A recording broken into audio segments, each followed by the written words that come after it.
Hello, my name is Joel Pack, and this is my APES Sustainability DIY project.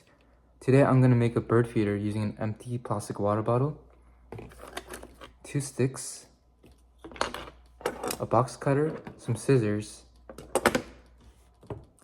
some bird seeds, which you get at any garden store or pet store, a paper that's going to be used as a funnel, and finally some string. Here's the process to making it.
That is how you make a sustainable bird feeder, where you can hang on any tree or any cloth line, and any bird can come up on it and start eating on it. The topic my project aligns with is biodiversity and habitat preservation.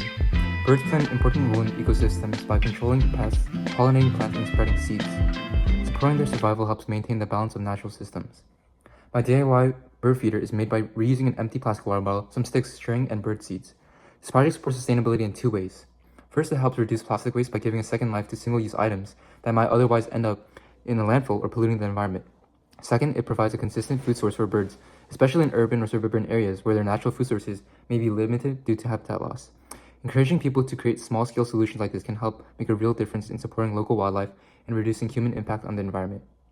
This project connects to the theme Act Local, Think Global because it shows how small actions in our own neighborhoods can continue solving global environmental issues. If many individuals take up a problem, then it will create a global movement for conservation and sustainability. Thank you for listening.